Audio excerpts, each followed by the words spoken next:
কথা ধারাবাহিকে বর্ষবরণের এবার নতুন চমক তোমরা দেখতে পাবে। হ্যাঁ বন্ধুরা, এখানে অগ্নিভরা কিন্তু জেনেই গিয়েছে যে প্রান্তিকই আসলে কথাকে খুন করতে চেষ্টা করেছিল। আর তারপর কিন্তু প্রান্তিককে মারার জন্য এখানে অগ্নিভ অনেকটা রাগে ক্ষোভে ফেটে পড়ে, কিন্তু কথা তাকে বোঝায় যে আমরা যাই কিছু করব সেটা আইনের সাহায্য নিয়েই করব, আপনি নিজের হাতে কোনো কিছুই করবেন না। অগ্নি এই কথাই কিন্তু রাজি হয়ে যায়। তারপর বাড়িতে এখানে কথা অগ্নির কাছে এলে অগ্নি কিন্তু তাকে ইগনোর করতে থাকে।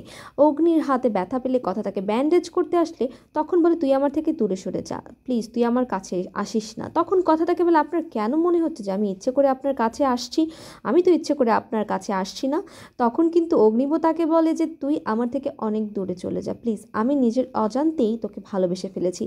এখন কি কথা সত্যিই অগ্নিবর থেকে দূরে চলে যাবে নাকি যাবে না, সেটা কিন্তু নতুন বছরেই বোঝা যাবে। তোমরা আসলে কতটুকু এক্সাইটেড কথার নতুন বছরে নতুন মোড় দেখার জন্য কমেন্ট করে অবশ্যই জানাও।